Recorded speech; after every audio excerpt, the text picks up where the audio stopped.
Hello বন্ধুরা, কেমন আছো সবাই? আজ আমরা দেখব এমন একজন পাগল ইঞ্জিনিয়ারকে যে নিজের গার্লফ্রেন্ডকে ইমপ্রেস করার জন্য সমুদ্রের মাঝখানে আন্তর্জাতিক বর্ডারে সম্পূর্ণ নিজের একটা আর্টিফিশিয়াল দ্বীপ তৈরি করে। পরবর্তীকালে সেই দ্বীপের মধ্যেই সে সম্পূর্ণ নিজস্ব ভাষা, নিজস্ব আইন কানুন আর নিজস্ব নতুন একটা কারেন্সি চালু করে সেটাকে নিজের একটা দেশ তৈরি করতে চাইছিল। একটা সময় ওই দ্বীপটাই ছিল এই পৃথিবীর সবচেয়ে স্বাধীন জায়গা, যেখানে কোনো দেশেরই কোনো নিয়ম কানুন মানা হতো না। সেখানে যে কোনো মানুষ তাদের ইচ্ছা মতন যে কোনো কাজই করতে পারত। আর এটা কোনো কাল্পনিক কাহিনী নয়। 1967 সালে ইটালিয়ান নিবাসী জর্জিও রোজা নামের একজন লোক ঠিক এই কাজটাই করেছিল। আর সেই সত্যি কাহিনী থেকে তৈরি আমাদের আজকের সিনেমার নাম রোজ আইল্যান্ড। 2020 সালে মুক্তি পাওয়া এই সিনেমার IMDb রেটিং 7। তো গল্পের শুরুতেই আমরা জর্জিও রোজা নামের এই লোকটাকে দেখতে পাই। জর্জিও নিজের একটা দরকারি ফাইল নিয়ে ইউরোপিয়ান কাউন্সিলের বেশ কিছু অফিসারদের সঙ্গে দেখা করার জন্য গেছিল। যদিও প্রথমের দিকে ইউরোপিয়ান কাউন্সিলের অফিসাররা ওর সঙ্গে কোনোরকমভাবেই কথা বলতে চাইছিল না, কিন্তু পরে ওই অফিসারেরা লক্ষ্য করে জর্জিওর ওই ফাইলের মধ্যে ইউনাইটেড নেশনের বেশ কিছু কাগজ রয়েছে। এখন এত বড় একটা সংস্থার কাগজ দেখে ওরা সবাই জর্জিওর সঙ্গে কথা বলার জন্য রাজি হয়ে যায়। এখন জর্জিও ইউরোপিয়ান কাউন্সিলের ওই অফিসারদেরকে নিজের সমস্যার কথা জানাতে শুরু করে। জর্জিও বলে, আমি সমুদ্রের মাঝখানে ইন্টারন্যাশনাল বর্ডারে নিজের একটা দ্বীপ তৈরি করেছি, আর এখন আমি সেই দ্বীপটাকে সম্পূর্ণ স্বাধীন একটা দেশ হিসাবে ঘোষণা করতে চাই। কিন্তু ইটালিয়ান সরকার আমার সেই দ্বীপটাকে পুরোপুরি ধ্বংস করে দিতে চাইছে, আর এখন সেই দ্বীপটাকে বাঁচানোর জন্যই আমি আপনাদের কাছে সাহায্য চাইতে এসেছি। যদিও প্রথমের দিকে জর্জিওর এই কথাগুলো শুনে ওই অফিসারেরা ওকে পাগল মনে করে ওর ওপরে হাসাহাসি করছিল, তখন জর্জিও ওদেরকে জানায় ও কিভাবে নিজের এই দ্বীপটা তৈরি করেছে। আর এখান থেকেই আমাদেরকে 1 বছর আগের ঘটনা দেখানো হয়।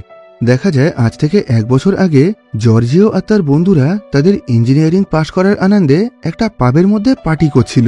আর সেখানে পার্টি চলাকালীন জর্জিও তার পুরানো গার্লফ্রেন্ড গেব্রিয়েলাকে দেখতে পায়। এখন ওই পার্টির মধ্যেই জর্জিও আর গেব্রিয়েলা নিজেদের মধ্যে গল্প করতে শুরু করে। এখানে ওদের দুজনের কথা শুনে বোঝা যায় আজ থেকে 3 বছর আগে ওরা দুজন একে অপরকে খুবই ভালোবাসত, কিন্তু পরবর্তীকালে জর্জিওর একটা ভুলের জন্য ওদের মধ্যে ছাড়াছাড়ি হয়ে যায়। কিন্তু এত বছর পরেও জর্জিও এখনও গেব্রিয়েলাকে খুবই ভালোবাসত। কিছুক্ষণ পর পার্টি শেষ হয়ে গেলে জর্জিও একটা অদ্ভুত ধরনের গাড়িতে করে গেব্রিয়েলাকে তার বাড়িতে পৌঁছে দিচ্ছিল, কিন্তু রাস্তায় কিছু দূর যাওয়ার পর পুলিশ ওদেরকে আটকিয়ে দেয়। আসলে জর্জিওর এই গাড়িতে কোনো রকম নাম্বার প্লেট ছিল না। এখন জর্জিও ওই পুলিশদেরকে জানায় ও নিজের কলেজের ফাইনাল ইয়ারের প্রজেক্টে এই গাড়িটাকে নিজের হাতেই তৈরি করেছে, তাই সেজন্য এটাতে কোনো রকম রেজিস্ট্রেশন নাম্বার নেই।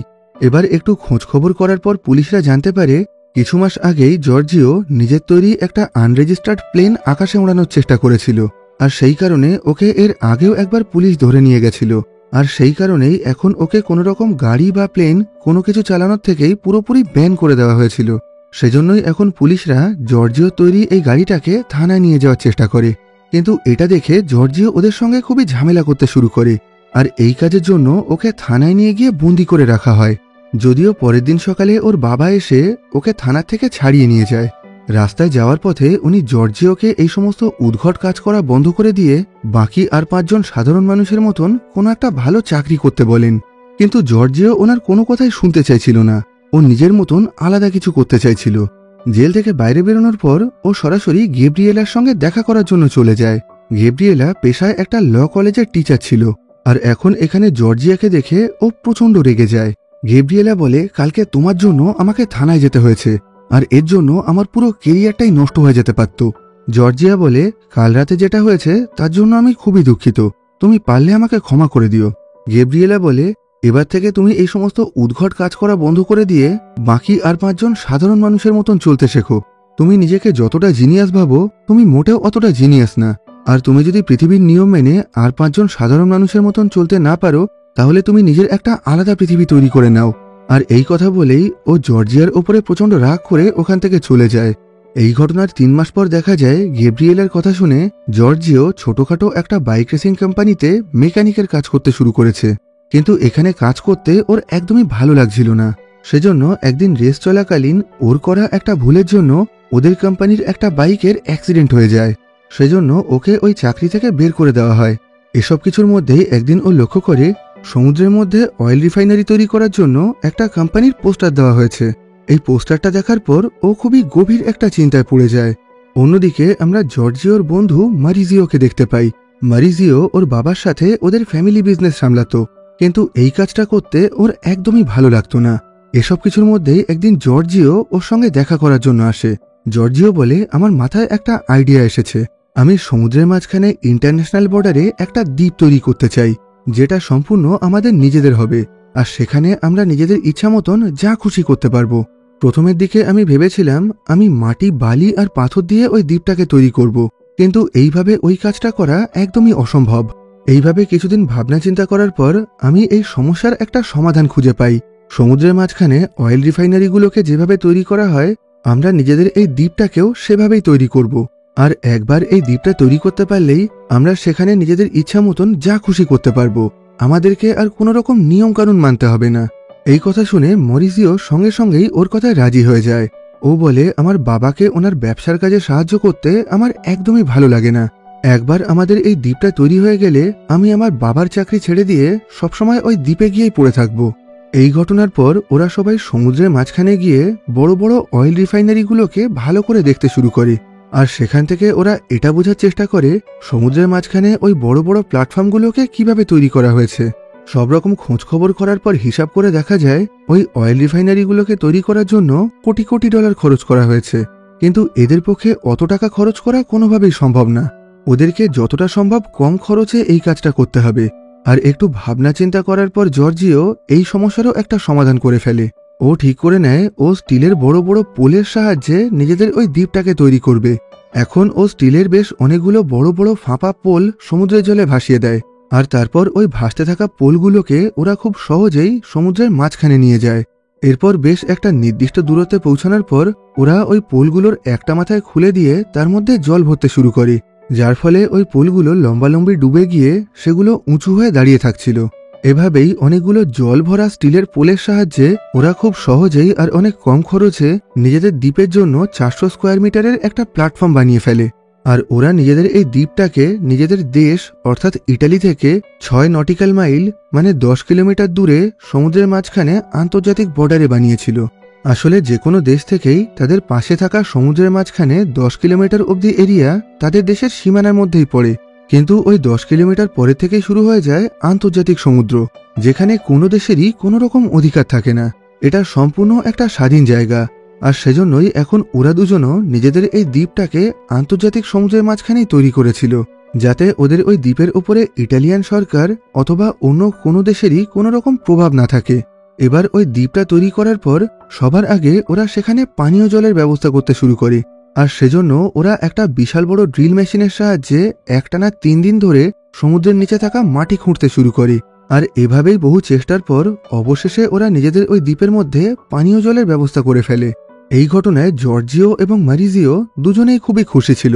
এবার জলের ব্যবস্থা হয়ে যাওয়ার পর জর্জিও ঠিক করে নেয় সেই রাতটা ও ওই দ্বীপের মধ্যে একা একাই কাটাবে আর ওই সমুদ্রের প্রাকৃতিক সৌন্দর্যটা ভালো করে উপভোগ করবে।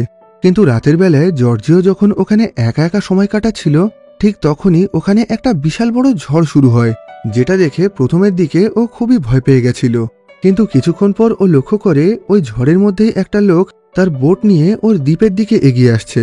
ওই ঝড়ের হাত থেকে বাঁচার জন্য জর্জিও ওই লোকটাকে নিজের দ্বীপের মধ্যেই থাকার জায়গা দেয়। পরবর্তীকালে জানা যায় এই লোকটার নাম ছিল পিত্রো বেরনার্দিনি। উনি বিগত বহু মাস ধরেই নিজের বোটে করে সমুদ্রের মধ্যে যাযাবরের মতন ঘোরাঘুরি করছিলেন। আর এই দ্বীপে আসার পর থেকে উনি পুরোপুরিভাবে এখানেই থাকার সিদ্ধান্ত নেন। আর পরবর্তীকালে উনি হয়ে ওঠেন এই দ্বীপের প্রথম নাগরিক। অন্যদিকে আমরা রুডি নয়মন নামের এই লোকটাকে দেখতে পাই। রুডি একজন জার্মান নাগরিক ছিল, আর একটা সময় ও জার্মান সেনাবাহিনীতে কাজ করত। 1943 সালে ওকে যুদ্ধ করার জন্য জোর করে জার্মানি থেকে ইটালিতে পাঠানো হয়।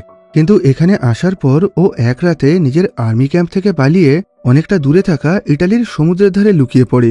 যেহেতু রুডি যুদ্ধ থেকে পালিয়ে গেছিল, তাই ওর কাছ থেকে ওর জার্মানির নাগরিকত্ব কেড়ে নেওয়া হয়, যার মানে এখন ও আর কোনোভাবেই নিজের দেশে ফিরে যেতে পারবে না। সেজন্য সেই ঘটনার পর থেকে ও ইটালিতে থেকেই এখানকার সমুদ্রের ধারে থাকা একটা বারে কাজ করতে শুরু করে। রুডির খুবই ইচ্ছা ছিল কোনো একদিন ও এখানে নিজস্ব একটা বার বা নাইট ক্লাব খুলবে, কিন্তু এই সময় ইটালিতে অন্য দেশের নাগরিকদের কোনো রকম বার খোলার অনুমতি ছিল না। এদিকে জার্মানির নাগরিকত্ব হারিয়ে ফেলার জন্য এখন ও কোনোভাবেই নিজের দেশে ফিরে গিয়েও এই কাজটা করতে পারবে না। আর রুডির এই অসহায়তার সুযোগ নিয়েই ওর বার মালিক ওর উপরে খুবই অত্যাচার করত আর ওকে দিয়ে অনেক বেশি বেশি কাজ করাতো। এসব কিছুর মধ্যেই একদিন রুডি জর্জিওদের সেই দ্বীপের ব্যাপারে জানতে পারে। যেহেতু এই দ্বীপটা ইটালির সীমানার বাইরে আন্তর্জাতিক সমুদ্রের মধ্যে ছিল, তাই এখন রুডি চাইলে ওই দ্বীপের মধ্যে গিয়ে নিজের একটা বার তৈরি করতে পারবে, আর এর জন্য ওকে ইটালিয়ান সরকারের থেকে কোনো রকম অনুমতি নিতে হবে না। সেজন্য এখন রুডি জর্জিও আর মারিজিওর সঙ্গে কথা বলার জন্য ওদের ওই দ্বীপে পৌঁছে যায়। এদিকে দেখা যায় জর্জিও ওই দ্বীপের মধ্যে থাকার জন্য বেশ অনেকগুলো ঘর তৈরি করে নিয়েছিল। এখন রুডি ওদেরকে বলে, যেহেতু তোমাদের এই দ্বীপের ওপরে কোনো দেশেরই কোনো রকম অধিকার নেই আর তোমাদেরকে কোনো দেশেরই আইন মেনে চলতে হয় না, তাই এখন আমি তোমাদের এই দ্বীপের মধ্যে একটা বার তৈরি করতে চাই, যাতে করে এরপর থেকে যে সমস্ত মানুষ এখানে ঘুরতে আসবে তারা যেন এখানে ড্রিঙ্ক করে নাচ গান করে ভালো মতন সময় কাটাতে পারে। এই কথা শুনে এখন জর্জিও আর মারিজিও ওর এই প্ল্যানটায় রাজি হয়ে যায়। এরপর থেকে রুডি ইটালির বিভিন্ন লোকজনের কাছে ওদের এই দ্বীপটাকে প্রমোট করতে শুরু করে, আর আস্তে আস্তে এই দ্বীপের ব্যাপারে জানার পর সমস্ত ইটালি থেকে বহু লোক এখানে সময় কাটানোর জন্য ঘুরতে আসতে শুরু করে। আর এভাবেই আগামী কিছু মাসের মধ্যেই ওদের এই দ্বীপের খবরটা ইউরোপের বাকি সমস্ত দেশেও ছড়িয়ে পড়তে শুরু করে, যে কারণে এখন ইটালির পাশাপাশি ইউরোপের বাকি সমস্ত দেশের থেকেও অনেক ট্যুরিস্টরা ওদের এই দ্বীপে ঘুরতে আসতে শুরু করে। আসলে এই সময় অর্থাৎ 1968 সালের 1 মে ফ্রান্সের নাগরিকরা পুরোপুরি স্বাধীনতা চেয়ে তাদের দেশের সরকারের বিরুদ্ধে আন্দোলন করতে শুরু করে, আর এই আন্দোলনের কারণেই সেই সময় ফ্রান্সের বহু শহর তখন আগুনে পুড়ছিল। আর এই সমস্ত ঝামেলার হাত থেকে বাঁচার জন্য এখন এদের দ্বীপের মধ্যে বহু মানুষের ভিড় বাড়তে শুরু করে, কারণ এই দ্বীপের মধ্যে সমস্ত মানুষ পুরোপুরি স্বাধীন ছিল। এখানে তারা নিজেদের ইচ্ছা মতন যা খুশি তাই করতে পারত। এখানে ওদেরকে বারণ করার মতন বা আটকানোর মতন কেউই ছিল না। এইভাবে ওই দ্বীপের মধ্যে নিজেদের বারের ব্যবসা করে ওরা বেশ অনেকটা টাকা ইনকাম করছিল। আস্তে আস্তে বেশ কিছু মাস কাটার পর ওরা নিজেদের এই দ্বীপের নাম দেয় রোজ আইল্যান্ড। এখন যেহেতু এখানে পৃথিবীর বিভিন্ন দেশ থেকে লোকজন আসছিল, তাই সবার কথা বোঝার জন্য ওরা নিজেদের একটা আলাদা ভাষা তৈরি করে, যে ভাষাটার নাম ছিল এসপ্র্যান্টো। আর আস্তে আস্তে আগামী কিছু মাসের মধ্যেই ওরা নিজেদের দ্বীপের আলাদা পোস্টাল সার্ভিস আর আলাদা কারেন্সি চালু করে দেয়। এই ঘটনার পর পৃথিবীর বিভিন্ন দেশের সমস্ত খবরের কাগজে এই রোজ আইল্যান্ডের ব্যাপারে খবর ছাপানো শুরু হয়, যার ফলে এখন পুরো পৃথিবী জুড়েই সমস্ত লোকজনের কাছে এই রোজ আইল্যান্ড খুবই জনপ্রিয় হয়ে ওঠে। এসব কিছুর মধ্যেই একদিন 19 বছর বয়সী ফ্রান্সা নামের একটা মেয়ে ওদের দ্বীপে থাকা ওই বারে চাকরি করার জন্য আসে। আসলে ফ্রান্সা এখন প্রেগনেন্ট হয়ে গেছিল, কিন্তু ওর এতগুলো বয়ফ্রেন্ড ছিল যে ও বুঝে উঠতে পারছিল না এই বাচ্চাটা আসলে কার, আর কাউকে যাতে এই প্রশ্নের উত্তর না দিতে হয় তাই ও পুরোপুরিভাবে নিজের দেশ ছেড়ে এই দ্বীপে এসেই থাকতে শুরু করে। এখন এইভাবে এই রোজ আইল্যান্ডের মধ্যে বাড়ির ব্যবসা করে ওরা বেশ ভালোই টাকা পয়সা কামিয়ে নিয়েছিল, আর এইভাবে ওদের জীবনে সবকিছু বেশ ভালোই কাটছিল। এসব কিছুর মধ্যেই একদিন জর্জিওর পুরানো গার্লফ্রেন্ড অর্থাৎ গেব্রিয়েলা ওর সঙ্গে দেখা করার জন্য এই দ্বীপে চলে আসে, যেটা দেখে জর্জিও খুবই খুশি হয়। ও মনে করেছিল গেব্রিয়েলা হয়তো এখন এই জায়গায় ওর সঙ্গে থাকার জন্য এসেছে, কিন্তু গেব্রিয়েলা বলে, আগামী কিছু মাস পরেই আমার বিয়ে হয়ে যাবে, আর তখন আমি আর কোনোভাবেই তোমার সঙ্গে দেখা করতে পারবো না, তাই এখন আমি শেষবারের মতন তোমার সঙ্গে দেখা করার জন্য এসেছি। যেটা শুনে জর্জিও খুবই অবাক হয়ে গিয়ে বলে, আমি তো এই জায়গাটাকে পুরোপুরি তোমার জন্যই তৈরি করেছি, আর আমি চাই এখন থেকে তুমি আমার তৈরি এই পৃথিবীতে এসে আমার সাথেই থাকো। যেটা শুনে গেব্রিয়েলা বলে, তুমি এই জায়গাটাকে নিজের পৃথিবী বলছো? এটা তো সামান্য একটা বিচ ক্লাব বা একটা ডিস্কের মতন, যেখানে এসে লোকজন মদ খেয়ে নাচানাচি করে চলে যায়, এর থেকে আর বেশি কিছুই না। আর এই কথাগুলো বলেই গেব্রিয়েলা ওখান থেকে চলে যায়। কিন্তু ওই কথাগুলোকে শোনার পর এখন জর্জিও ঠিক করে নেয় ও নিজেদের এই দ্বীপটাকে একটা স্বাধীন দেশ হিসেবে ঘোষণা করবে, যাতে পৃথিবীর বাকি সমস্ত লোকের কাছে ওদের এই দ্বীপের সম্মানটা আরো বেশি বেড়ে যায়। আর এখন এই দ্বীপটাকে একটা দেশ হিসেবে ঘোষণা করার জন্য ও ইউনাইটেড নেশনের হেডকোয়ার্টারে একটা চিঠি লিখে আবেদন করে। যেহেতু ওদের ওই দ্বীপটা ইটালির থেকে একদমই পাশেই ছিল, সেজন্য জর্জিওর চিঠি পাওয়ার পর ইউনাইটেড নেশনের হেডকোয়ার্টার থেকে ইটালিয়ান সরকারকে কল করে এই বিষয়টা জানানো হয়। আর এখন এই খবরটা জানার পর ইটালিয়ান সরকারের থেকে দুজন বড় অফিসারকে এই বিষয়টা পর্যবেক্ষণ করে দেখার জন্য পাঠানো হয়। কিন্তু ওই দ্বীপে পৌঁছানোর পর ওখানকার পরিবেশ আর ওখানকার স্বাধীনতা ওই দুজন অফিসারের এতটাই ভালো লেগে যায় যে ওরা এই রোজ আইল্যান্ড সম্পর্কে কোনো রকম রিপোর্ট না বানিয়ে আগামী 2 দিন ধরে ওই রোজ আইল্যান্ডের মধ্যে থেকেই ওখানে ড্রিঙ্ক করে আর নাচ গান করে পার্টি করতে শুরু করে। পরবর্তীকালে ইটালিয়ান পার্লামেন্টে ওই রোজ আইল্যান্ডের বিষয়টা নিয়ে আলোচনা করা হয়, এখন সবকিছু জানার পর ইটালিয়ান সরকার কোনোভাবেই চাইছিল না ইটালি থেকে মাত্র 10 কিলোমিটার দূরে থাকা ওই রোজ আইল্যান্ডটাকে কোনোভাবেই একটা স্বাধীন দেশ হিসেবে ঘোষণা করা হোক। সেজন্যই এখন ইটালিয়ান সরকার বিভিন্ন নিউজ চ্যানেল আর খবরের কাগজের মাধ্যমে ওদের দেশের সমস্ত জনগণের সামনে ওই রোজ আইল্যান্ডের বিরুদ্ধে উল্টোপাল্টা কথা বলতে শুরু করে। সরকারের তরফ থেকে বলা হয়, যেহেতু ওই রোজ আইল্যান্ডে কোনো রকম নিয়মকানুন নেই, তাই ওখানে বহু অপরাধমূলক কাজ হতে পারে। আর তাছাড়া পৃথিবীর বিভিন্ন জায়গা থেকে বড় বড় অপরাধী আর জঙ্গিরা এসে ওই জায়গায় লুকিয়ে থাকতে পারে। তাই এখন আমরা কোনোভাবেই ওই দ্বীপটাকে একটা স্বাধীন দেশ হতে দেব না। কিন্তু এই খবরটা ছড়ানোর পর এখন পৃথিবীর আরও অনেক বেশি মানুষ এই রোজ আইল্যান্ডের সম্পর্কে জানতে পারে। এমনকি এখন পৃথিবীর বিভিন্ন দেশ থেকে বহু মানুষ এই রোজ আইল্যান্ডের নাগরিকত্ব চেয়ে জর্জিও আর তার বন্ধুদের কাছে চিঠি লিখে পাঠায়। এই ঘটনার পর থেকে এখন সমস্ত মানুষ জর্জিওকেই রোজ আইল্যান্ডের প্রেসিডেন্ট হিসেবে ডাকতে শুরু করে। কিন্তু এই ঘটনায় জর্জিওর বাবা মা খুবই চিন্তায় পড়ে যায়। সেজন্য একদিন ওনারা জর্জিওকে প্রশ্ন করেন, তোমাদের ওই রোজ আইল্যান্ড থেকে তোমরা কোনোরকমভাবেই বেআইনিভাবে টাকা পয়সা ইনকাম করছো না তো? জর্জিও বলে, আমরা কোনো রকম ভুল কাজ করছি না, আর তাছাড়া আমরা একটা স্বাধীন দেশ, সেখানে আমরাই ঠিক করব কোনটা আইনি আর কোনটা বেআইনি। জর্জিওর এই কথাটা শুনে ওর বাবা ওর ওপরে খুবই অসন্তুষ্ট হয়। এই ঘটনার কিছুদিন পর ইটালিয়ান সরকারের দুজন বড় অফিসার জর্জিওকে ওদের ওই রোজ আইল্যান্ডটা বন্ধ করে আবার ইটালিতে ফিরে আসতে বলে। আর এই কাজের জন্য ওরা জর্জিওকে এত টাকা দেবে যেটাকে ও 3 প্রজন্ম ধরেও খরচ করতে পারবে না।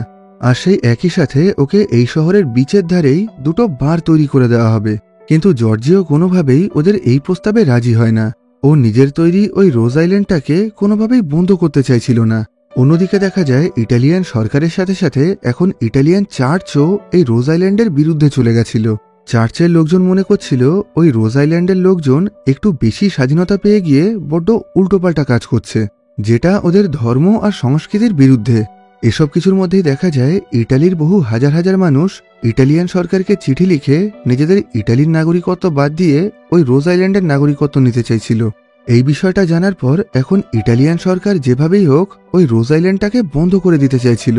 সেজন্য এখন সরকারের একজন বড় মন্ত্রীকে যেভাবেই হোক ওই দ্বীপটাকে বন্ধ করার দায়িত্ব দেওয়া হয়। এখন জর্জিওকে হারানোর জন্য সরকারি লোকজন ষড়যন্ত্র করে জর্জিওর বাবাকে ওনার কোম্পানির চাকরি থেকে বের করে দেন। আর সেই একই সাথে ওরা জর্জিওর বাকি সঙ্গীদেরকেও অনেক টাকা পয়সা আর জিনিসপত্রের লোভ দেখায়, যার ফলে তারা সবাই এখন আস্তে আস্তে ওই রোজ আইল্যান্ড ছেড়ে চলে আসে। এখন ওই জায়গায় শুধুমাত্র জর্জিও আর মারিজিও ছিল, যারা দুজন নিজেদের হাতে করে এই দ্বীপটাকে তৈরি করেছিল। এই ঘটনায় জর্জিও খুবই হতাশ হয়ে নিজের বাবা মায়ের সঙ্গে দেখা করার জন্য চলে আসে। জর্জিও ওর বাবাকে বলে, আমার জন্য তোমার চাকরি চলে গেছে, তার জন্য আমি খুবই দুঃখিত। আর এখন আমার বাকি সঙ্গীরাও আমাকে ছেড়ে চলে গেছে, তাই আমি ভাবছি এখন আমি হার মেনে নিয়ে সরকারের দেওয়া টাকা পয়সা আর ওদের বাকি অফারগুলো নিয়ে নেব। যেটা শুনে ওর বাবা বলে, আমি যেখানে কাজ করতাম সেখান থেকে আমি কখনো একদিনের জন্য ছুটি নেইনি। সেখানে আমি সবসময় খুবই নিষ্ঠার সাথে ভালোভাবে কাজ করতাম, কখনোই নিজের কাজে কোনো রকমভাবেই ফাঁকি দিতাম না। কিন্তু তারপরেও ওরা হঠাৎ করেই কোনো কারণ ছাড়াই আমাকে আমার চাকরি থেকে বের করে দিল। আমি বহু কষ্ট করে তোমাকে এতটা পড়াশোনা করিয়েছি, এখন আমি কোনোভাবেই চাই না তুমি এত সহজে হার মানো।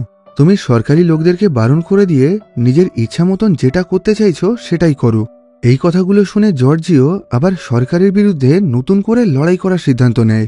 আর সেজন্যই এখন ও সরাসরি গেব্রিয়েলার সঙ্গে দেখা করে। যেহেতু গেব্রিয়েলা খুবই বড় একজন উকিল ছিল, তাই এখন জর্জিও চাইছিল সরকারের বিরুদ্ধে ওর এই লড়াইতে গেব্রিয়েলা যেন ওকে সাহায্য করে। কিন্তু গেব্রিয়েলা ওকে কোনোভাবেই সাহায্য করার জন্য রাজি হয় না। সেজন্য এখন শেষ অবধি কোনো উপায় না দেখে জর্জিও একা একাই ইউরোপিয়ান কাউন্সিলে পৌঁছে যায়, যেখানে ও নিজের ওই দ্বীপটাকে একটা স্বাধীন দেশ হিসেবে ঘোষণা করার দাবি জানায়। আর এই ঘটনাটাই আমরা একদম এই গল্পের শুরুতে দেখেছিলাম। এখন জর্জিওর কাছ থেকে সবকিছু শোনার পর ইউরোপিয়ান কাউন্সিলের তরফ থেকে ওকে সাহায্য করার সিদ্ধান্ত নেওয়া হয়। এখন ওই রোজ আইল্যান্ডটাকে একটা স্বাধীন দেশ হিসেবে ঘোষণা করা হবে কিনা সেই বিষয়ে সিদ্ধান্ত নেওয়ার জন্য ওদের বেশ কিছুদিন সময় লেগে যাবে। এদিকে ইটালিয়ান সরকার যখন জানতে পারে জর্জিও ওই রোজ আইল্যান্ডকে বাঁচানোর জন্য এখন ইউরোপিয়ান কাউন্সিলের সঙ্গে যোগাযোগ করেছে, তখন ওরা প্রচণ্ড রেগে যায়। এখন একজন ইটালিয়ান মন্ত্রী জর্জিওকে কল করে খুবই উল্টোপাল্টা বলতে শুরু করেন। তখন জর্জিও বলে, আপনারা আর কোনোভাবেই আমার ক্ষতি করতে পারবেন না, কারণ আগামীকাল সকালেই ইউরোপিয়ান কাউন্সিলের তরফ থেকে আমার ওই রোজ আইল্যান্ডের ফাইলটাকে পরীক্ষা করে দেখা হবে। আর তারপর আগামী কিছুদিনের মধ্যেই ওটাকে একটা স্বাধীন দেশ হিসেবে ঘোষণা করা হবে। যেটা শুনে ওই মন্ত্রী খুবই রেগে গিয়ে বলে, তোমার ওই দ্বীপটাকে একটা স্বাধীন দেশ হিসেবে ঘোষণা করার আগেই আমি আমার সেনাবাহিনী দিয়ে ওটাকে পুরোপুরি ধ্বংস করে দেব, আর তোমার ক্ষমতা থাকলে তুমি এখন নিজের দ্বীপটাকে বাঁচিয়ে নাও। এই কথা শুনে এখন জর্জিও তাড়াতাড়ি করে নিজের ওই দ্বীপটাকে বাঁচানোর জন্য ফিরে আসতে শুরু করে। অন্যদিকে দেখা যায় এখন ওই রোজ আইল্যান্ডকে ধ্বংস করার জন্য ইটালির খুবই বড় একটা যুদ্ধজাহাজকে ওখানে পাঠানো হচ্ছে। এখন টিভিতে সমস্ত নিউজ চ্যানেলেই এই খবরটা দেখানো শুরু হয়ে যায় যে আর কিছুক্ষণের মধ্যেই রোজ আইল্যান্ড ধ্বংস হয়ে যাবে। এখন এই খবরটা দেখার পর গেব্রিয়েলাও ঠিক করে নেয় ওই রোজ আইল্যান্ডটাকে বাঁচানোর জন্য ও জর্জিওকে সাহায্য করবে। আর সেজন্য সেই রাতেই ও জর্জিওর সাথে ওই রোজ আইল্যান্ডে পৌঁছে যায়। সেই রাতে ওরা দুজন ছাড়া ওই দ্বীপের মধ্যে আর কেউই ছিল না। গেব্রিয়েলা বলে, আমি জানি এই দ্বীপটাকে তুমি আমার জন্যই তৈরি করেছ, আর এটা তোমার কাছে কতটা গুরুত্বপূর্ণ। আর এই কথাটা বলেই ও জর্জিওকে জড়িয়ে ধরে আদর করতে শুরু করে। এইভাবে সারা রাত কাটিয়ে পরের দিন সকালে ঘুম থেকে ওঠার পর ওরা দেখতে পায় ওই রোজ আইল্যান্ডটাকে ধ্বংস করার জন্য এখন ইটালির সেই বিশাল যুদ্ধজাহাজটা ওখানে চলে এসেছে। এখন নিমেষের মধ্যেই এই খবরটা পুরো দেশে ছড়িয়ে পড়ে। এখন এই খবরটা জানার পর জর্জিওর বাকি সঙ্গীরাও ওই রোজ আইল্যান্ডটাকে বাঁচানোর জন্য ওখানে চলে আসে। এখন এরা সবাই খুবই সাহসিকতার সামনে ওই যুদ্ধজাহাজের সামনে দাঁড়িয়ে থাকে। এখন এদেরকে ভয় দেখানোর জন্য ওই জাহাজ থেকে এদের দ্বীপের আশেপাশেই বেশ অনেকগুলো মিসাইল ফেলা হয়। এই ঘটনায় এরা সবাই খুবই ভয় পেয়ে গেলেও কোনোরকমভাবেই হার না মেনে ওই জাহাজের সামনে দাঁড়িয়ে থাকে। যেটা দেখে এখন শেষ অবধি ওই জাহাজ থেকে বেশ কিছু সৈনিক এসে এদের সবাইকে ওই দ্বীপ থেকে জোর করে ধরে নিয়ে যায়। এরপর বেশ কিছু শক্তিশালী বোম লাগিয়ে ওই ফাঁকা রোজ আইল্যান্ডটাকে পুরোপুরি ধ্বংস করে দেওয়া হয়। এই ঘটনায় জর্জিও আর ওর সঙ্গীরা মানসিকভাবে পুরোপুরি ভেঙে পড়েছিল। হয়তো আর কিছুদিন সময় পেলে ওই রোজ আইল্যান্ড পুরোপুরি একটা স্বাধীন দেশ হয়ে উঠতে পারত। রোজ আইল্যান্ডের অস্তিত্ব খুবই অল্প সময়ের জন্য ছিল ঠিকই, কিন্তু ওর এই অস্তিত্বের কথা ইতিহাসের পাতায় চিরস্মরণীয় হয়ে থাকবে। পরবর্তীকালে এইরকম ধরনের ঘটনা যাতে আর কোনোভাবেই না ঘটতে পারে, সেজন্য এখন ইউএন আন্তর্জাতিক সমুদ্রের সীমানা যে কোনো দেশ থেকেই 6 নটিক্যাল মাইল থেকে বাড়িয়ে 12 নটিক্যাল মাইল মানে 20 কিলোমিটারেরও বেশি করে দেয়। আর এতটা দূরে সমুদ্র অনেক গভীর হয়ে যাওয়ার কারণে পরবর্তীকালে আর কেউই এই ধরনের কাজটা করতে পারেনি। আর এখনো অবধি রোজ আইল্যান্ডের ওপরে করা এই আক্রমণটাই হলো ইটালির প্রথম এবং একমাত্র আক্রমণ যেটাকে তারা অন্য কোনো দেশের ওপরে করেছিল। আর এই ঘটনার পর জর্জিও আর গেব্রিয়েলা নিজেদের মধ্যে বিয়ে করে নেয়, আর ওরা নিজেদের বাকি জীবনটা একসাথেই কাটায়। আর এরপর সবশেষে ওদের দুজনের একটা আসল ছবি দেখানো হয়। আর এখানেই এই সিনেমার গল্পটা শেষ হয়। তো আজকের মতন এই ভিডিওটাকে এখানেই শেষ করছি। ভিডিওটা তোমাদের কেমন লাগলো কমেন্ট বক্সে জানিও। ভালো লাগলে লাইক করো, আর খারাপ লাগলে ডিসলাইক করো। আবার দেখা হবে পরবর্তী ভিডিওতে।